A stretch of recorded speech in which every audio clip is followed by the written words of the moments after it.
Thank you so much, everyone. It's really nice to see a lot of familiar faces, especially the lady right here brought me into this very important issue, and she came to me, probably like almost a year ago now, and came to my house and said, we got a real issue in our hands here. We have this, sex ed that is coming down the pike, and at that time, they were still in the open review period, right? And we knew where that was going. The supposed time for them to get feedback from we the people was obviously just a formality, which they ignored. And here we are today. Everything's been rammed down the system, and we're seeing some of this horrifying stuff we saw in the videos that's now normalized. And I want to talk about the slippery slope, first of all. The slippery slope is real. I think a lot of people can go back in time, probably 10 years ago, and all the people pushing this agenda, the LGBT agenda, they're like, no, it's not going to be a slippery slope, everything's going to be good. And today we are talking about pedophilia as something to be normalized. I mean, that is absolutely ridiculous. And however, I focus on actions, and I have to say that we as conservatives dropped the ball. We stopped engaging with people and talking to them and talking to our neighbors and interacting with them and working with them to educate them. Because, like Ronald Reagan said, freedom can easily be lost in one generation. And that's clearly what happened here in California. We just kind of let things happen. We watered down our Christianity. We watered down our stance, like Arthur was saying here. I mean, thank you for stressing that this is not a battle where we just kind of like go along to get along.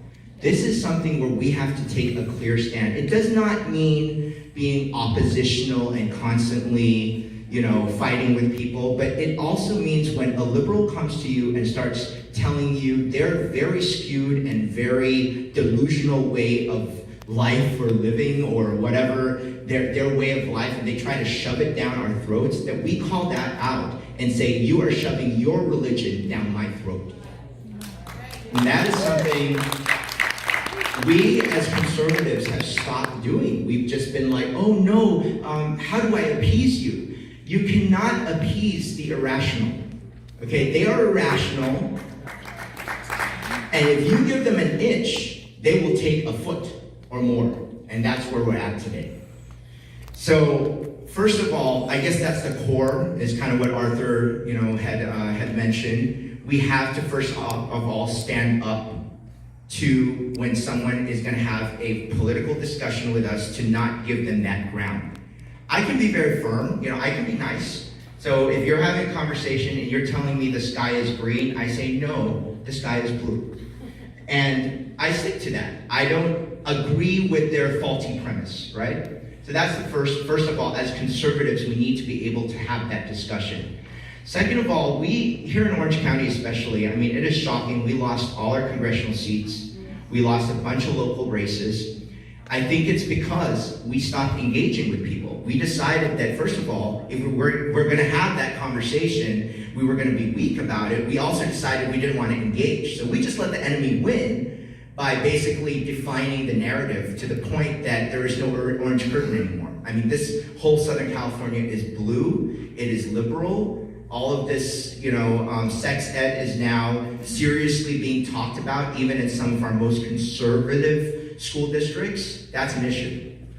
So with my organization, I can share some best practices, and that's probably the best use of my time today, is to tell you guys, I did a Trump training this weekend, and I was thinking about a lot of things as I was preparing that training about how to be impactful and how to be good ambassadors for our cause. We need to get out there and actually interact first and foremost.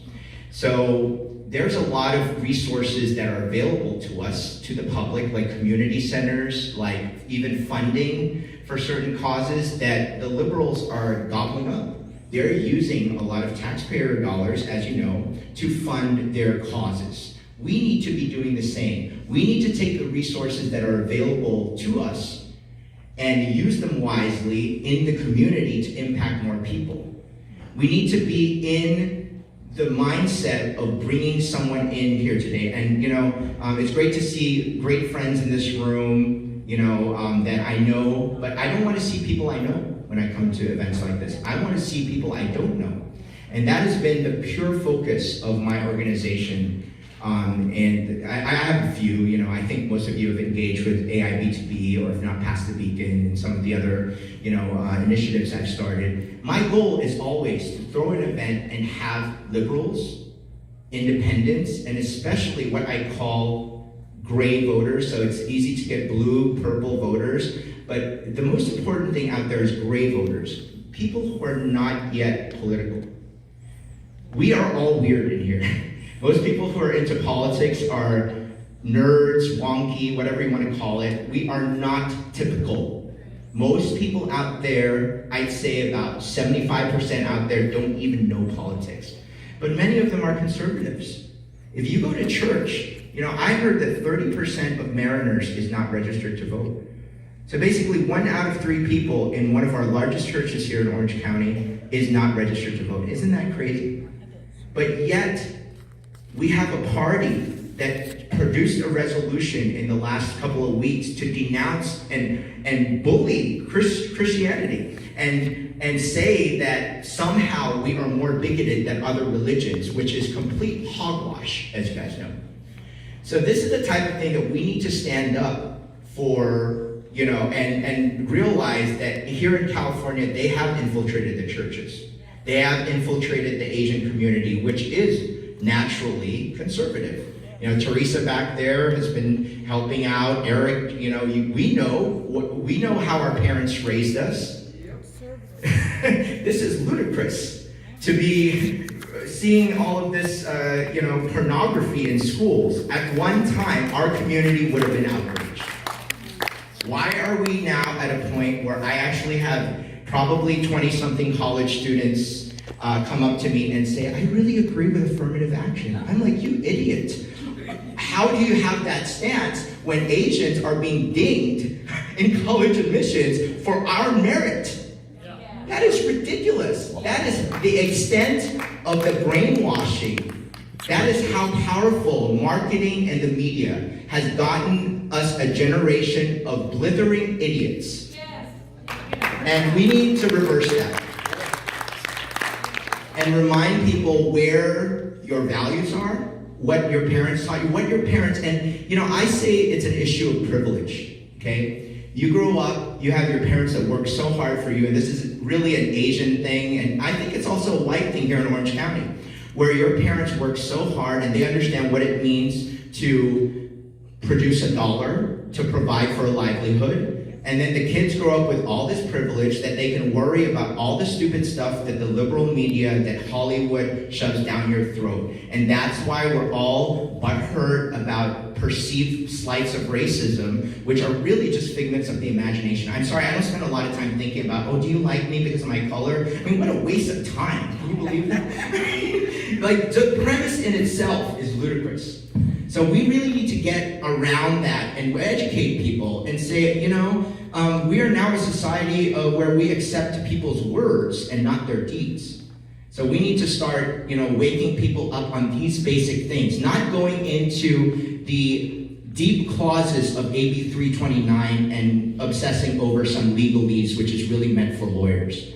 We need to go to people and actually talk to them about the hard issues and be able to communicate. Stand strong, but I see where a lot of conservatives make the mistake is they do not engage properly.